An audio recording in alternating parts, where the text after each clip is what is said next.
سے پہلے تو میں نے آپ کے سامنے جو حدیث پڑھی ہے اس حدیث کا مفہوم سمجھیے، اور اس حدیث کا مفہوم سمجھنے کے بعد ہمیں معلوم ہوگا کہ ہم اور آپ یہاں پر جب تک بیٹھے ہوئے ہیں ہمارا بیٹھنا کتنا مفید اور کتنا کارآمد ہے، اور ہمارا یہ بیٹھنا بیکار نہیں ہے۔ اللہ کے رسول صلی اللہ علیہ وسلم نے ارشاد فرمایا کہ جو لوگ اللہ کے گھر میں اکٹھا ہوتے ہیں اور قرآن کریم کی تلاوت کرتے ہیں وَيَتَدَارَسُونَهُ بَيْنَهُمْ، اور آپس میں قرآن و حدیث کا تذکرہ کرتے ہیں، اللہ اس کے رسول کا تذکرہ کرتے ہیں، تو ان کے اوپر اللہ کی ایک خاص قسم کی رحمت جس کو سکینت کہا جاتا ہے وہ سکینت نازل ہوتی ہے، اترتی ہے۔ وَغَشِيَتْهُمُ الرَّحْمَةُ، اور اللہ تعالی کی رحمت کی چادر ان کے اوپر تک جاتی ہے۔ وَحَفَّتْهُمُ الْمَلَائِكَةُ، اور جہاں پر یہ سب لوگ اکٹھا ہوتے ہیں اس پوری مجلس کو چاروں طرف سے فرشتے گھیر لیتے ہیں۔ وَذَكَرَ اللَّهُ فِي مَنْ عِندَهُ، اور اللہ رب العزت اللہ کے پاس جو مخلوق یعنی فرشتے موجود ہیں ان کے سامنے اپنے بندوں کا تذکرہ کرتے ہیں۔ یہ انسان جب بھی کوئی اچھا عمل کرتا ہے، خیر کا عمل کرتا ہے، بھلائی کا عمل کرتا ہے، تو اللہ تعالیٰ فرشتوں کے سامنے اس کا تذکرہ ضرور فرماتے ہیں۔ کیوں؟ کیونکہ جب اللہ تعالیٰ نے اس انسان کو دنیا میں اپنا خلیفہ بنا کر بھیجنے کا ارادہ کیا تھا تو فرشتوں نے ہی تو اعتراض کیا تھا کہ اس انسان کو اتنی بڑی ذمہ داری دے کر آپ کیوں بھیج رہے ہیں؟ لہذا یہ انسان جب بھی کوئی اچھا عمل کرتا ہے، اللہ کو یاد کرتا ہے، تو اللہ تعالیٰ فرشتوں کے سامنے اس کا تذکرہ فرماتے ہیں۔ کیوں؟ اس لیے کہ اللہ تعالیٰ نے فرمایا فَاذْكُرُونِي أَذْكُرْكُمْ، تم مجھے یاد رکھو تو میں تمہیں یاد رکھوں گا۔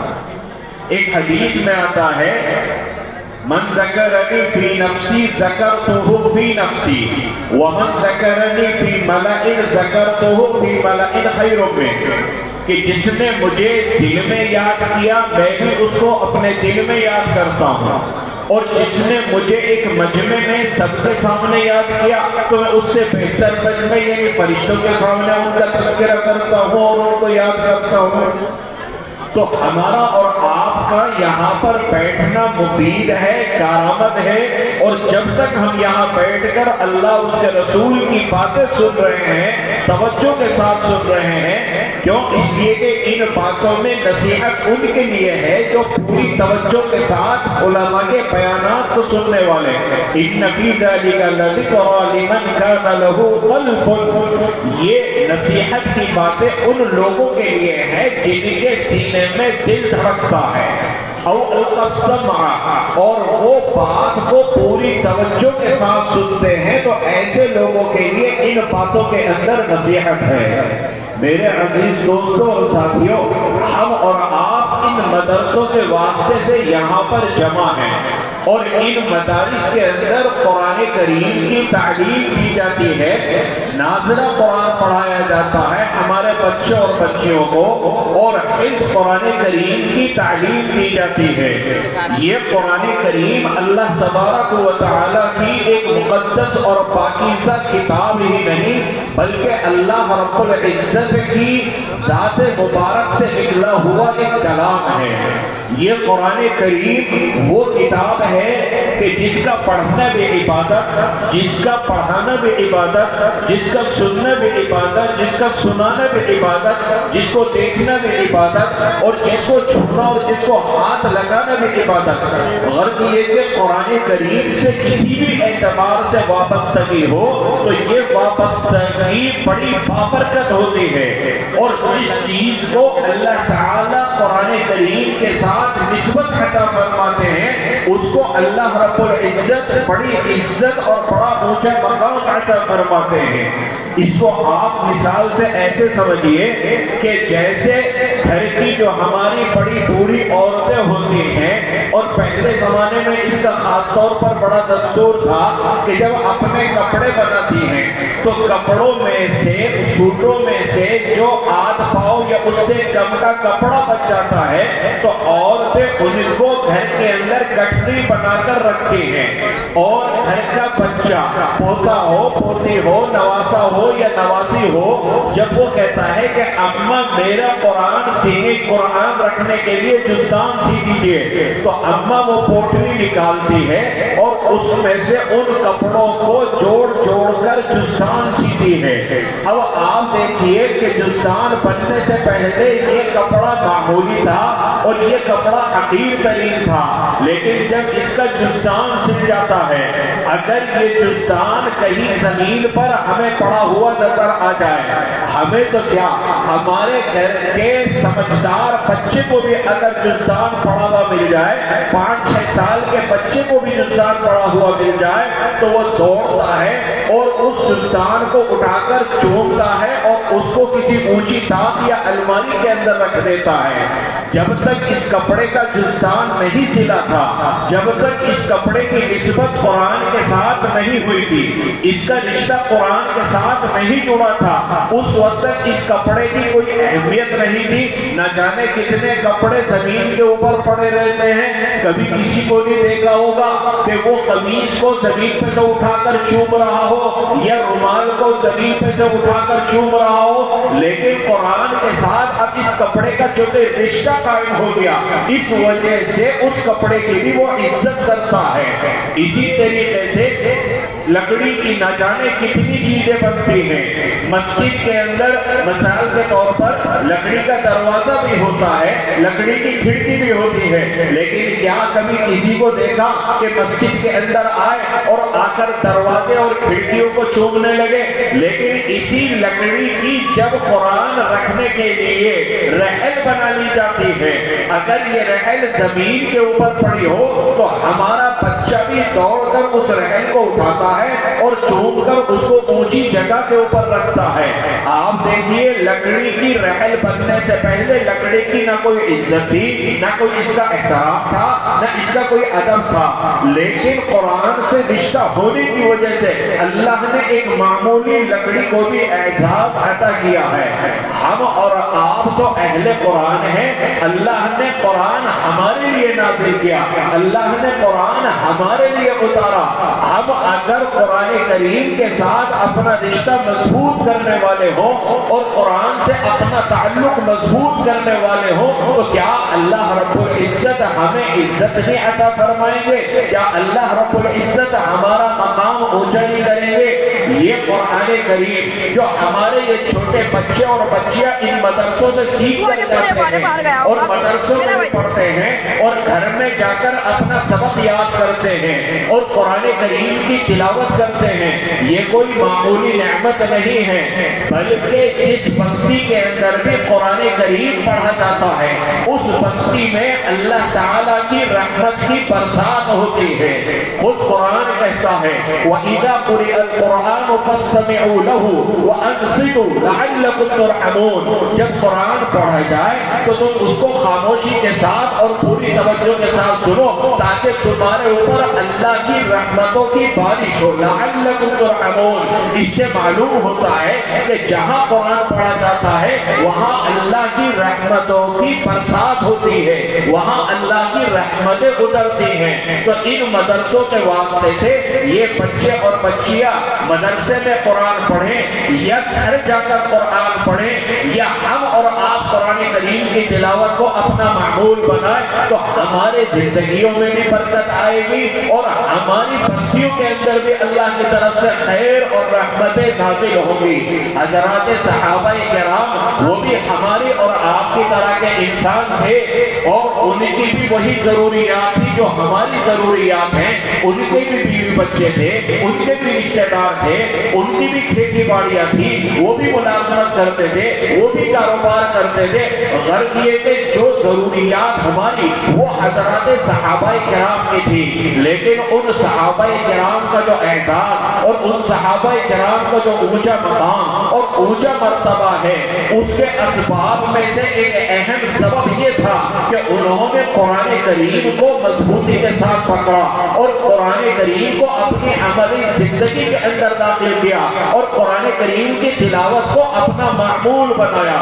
روایات کے اندر آتا ہے کہ ایک مرتبہ ایک صحابی تہجد کے اندر قرآن کریم کی تلاوت کر رہے تھے اور قرآن پڑھتے ہوئے اتنا مزہ آ رہا تھا کہ وہ اونچی آواز میں قرآن پڑھنے لگتے۔ برابر میں چارپائی کے اوپر بچہ لیٹا ہوا تھا اور وہیں پر ایک گھوڑا بندھا ہوا تھا۔ جب یہ اونچی آواز کے اندر قرآن پڑھنا شروع کرتے تھے تو گھوڑا بھٹکتا تھا۔ ان کو خطرہ ہوتا کہ ایسا نہ ہو کہ میرے بچے کو نقصان پہنچ جائے، یہ اپنی آواز کو نیچی کر لیا کرتے۔ پھر تھوڑی دیر کے بعد قرآن پڑھنے کا مزہ آتا تو یہ اپنی آواز اونچی کرتے، پھر گھوڑا بھٹکنے لگتا، ان کو بچے کا خطرہ ہوتا، یہ اپنی آواز نیچی کر لیتے۔ اسی طریقے سے رات پوری ہوئی، جب رات کا آخری وقت آیا، صبح صادق کا وقت آیا، انہوں نے دعا کے لیے ہاتھ اٹھائے تو انہوں نے دیکھا کہ ان کے سر کے اوپر سے کچھ روشنیاں ہیں جو زمین سے آسمان کی طرف جا رہی ہیں۔ ان کو دیکھ کر بڑی حیرت ہوئی، بڑا تعجب ہوا، لیکن کچھ سمجھ میں نہیں آیا۔ صبح کو رسول اکرم صلی اللہ علیہ وسلم سے اپنی رات کا پورا واقعہ بیان کیا اور ان روشنیوں کا بھی تذکرہ کیا۔ رسول اکرم صلی اللہ علیہ وسلم نے فرمایا کہ یہ اللہ کے معزز فرشتے تھے جو تمہارا قرآن کریم سننے کے لیے آئے تھے۔ اگر تم اونچی آواز میں قرآن پڑھتے رہتے تو آج مدینے والے بھی ان فرشتوں کو اپنی آنکھوں سے دیکھ لیا کرتے تھے۔ یاد رکھیے، جب ہم اور آپ قرآن کریم پڑھتے ہیں تو اللہ تبارک و تعالی ہمارے قرآن پڑھنے کو سنتے ہیں۔ ہم جتنے اچھے لب و لہجے میں اور جتنے خشوع و خضوع کے ساتھ قرآن کی تلاوت کریں گے اور قرآن کو پڑھیں گے تو اللہ تعالی ہماری طرف متوجہ ہوں گے۔ وجہ اس کی یہ ہے، حدیث کے اندر آتا ہے کہ اگر تم اللہ تعالی سے بات کرنا چاہتے ہو، مناجات کرنا چاہتے ہو تو قرآن کریم پڑھا کرو۔ ہمارا قرآن پڑھنا گویا ہمارا اللہ میاں سے باتیں کرنا ہے، اور جب ہم اللہ میاں سے باتیں کریں گے تو ایسا ممکن نہیں کہ اللہ تعالی ہماری طرف توجہ نہ دے۔ ایک صحابی حضرت ابی ابن کعب رضی اللہ تعالی عنہ کا نام آپ نے سنا ہوگا، بڑے صحابہ میں سے ہے اور اللہ نے بڑی اچھی آواز، بڑی عمدہ آواز عطا فرمائی تھی۔ قرآن کریم بہت اچھے لب و لہجے کے اندر پڑھا کرتے تھے۔ ایک مرتبہ حضرت جبرائیل علیہ السلام رسول اللہ صلی اللہ علیہ وسلم کے پاس آئے اور کہا کہ جبرائیل ابی ابن کعب سے کہو کہ وہ قرآن سنائے، اور اے محمد تم بھی سنو اور میں بھی سنوں گا۔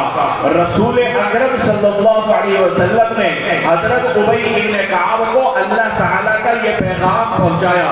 حضرت ابی ابن کعب نے کہا کہ اے اللہ کے رسول صلی اللہ علیہ وسلم، کیا اللہ تعالیٰ نے میرا نام لے کر کہا کہ ابی ابن کعب سے کہو کہ قرآن سنائے؟ تو نبی کریم صلی اللہ علیہ وسلم نے فرمایا کہ ہاں، اللہ نے تمہارا نام لے کر کہا کہ ابی ابن کعب سے کہو کہ قرآن سنائے۔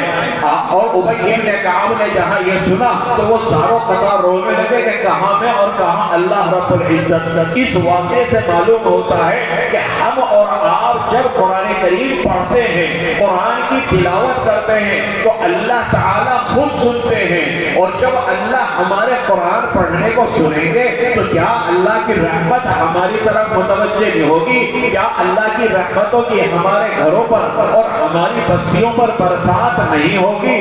قرآن کریم کے ساتھ محبت اور تعلق یہ قائم ہونا چاہیے، یہ ساری رحمتیں اور برکتیں نازل ہوں گی۔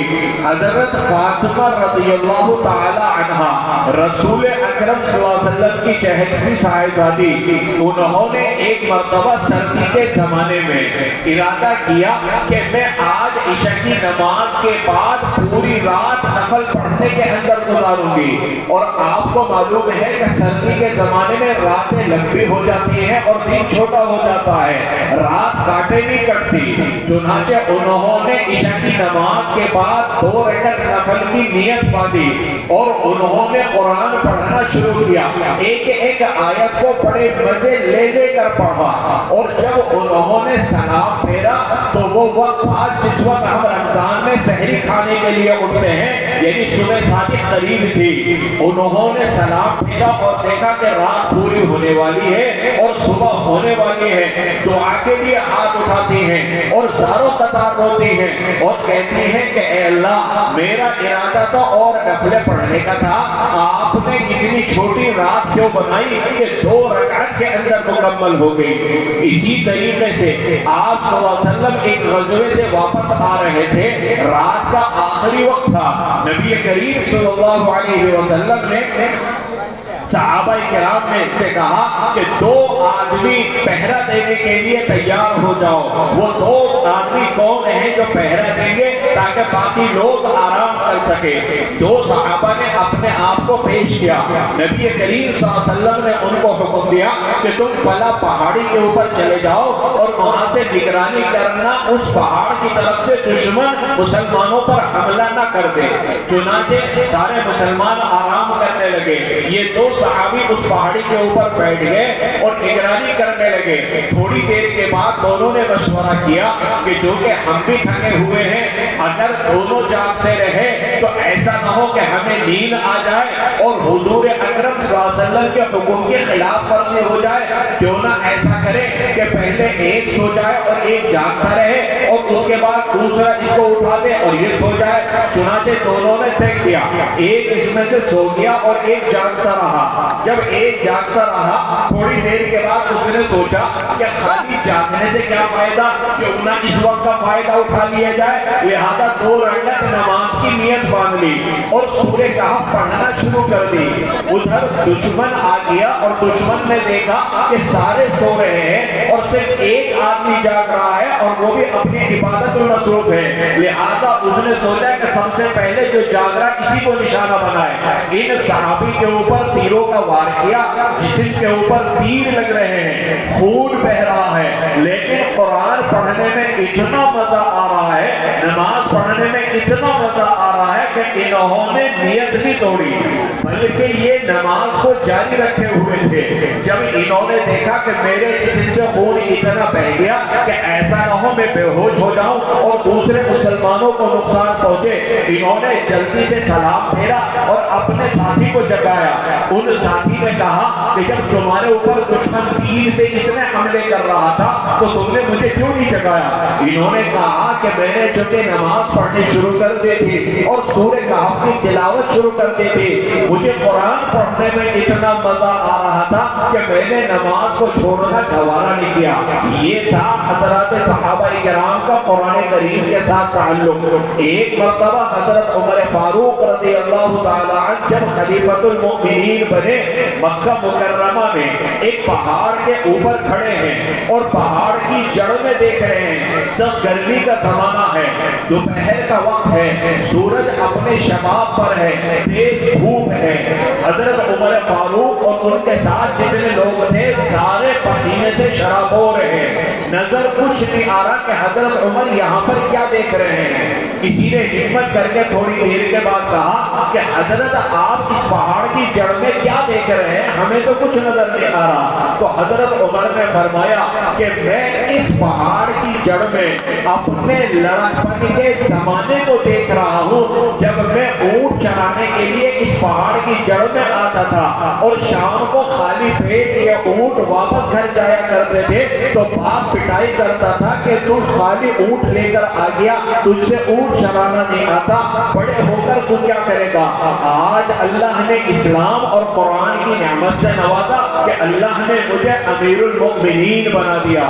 تو یہ قرآن کریم جس کی ہمارے یہ بچے اور بچیاں ان مدارس کے اندر تعلیم حاصل کرتے ہیں، یہ کوئی معمولی نعمت نہیں ہے۔ اس قرآن کریم کے پڑھنے کی ذمہ داری یاد رکھیے صرف ہمارے ان بچوں اور بچیوں کی نہیں ہے، بلکہ ہم میں سے ہر ایک کی ذمہ داری ہے کہ ہم قرآن کریم کے پڑھنے کو اپنا معمول بنائیں۔ حضرت عبداللہ ابن عمر رضی اللہ تعالی عنہ نے رسول اکرم صلی اللہ علیہ وسلم سے ایک مرتبہ پوچھا تھا کہ میں قرآن پڑھنا چاہتا ہوں تو کتنے دن کے اندر میں قرآن مکمل کر لوں؟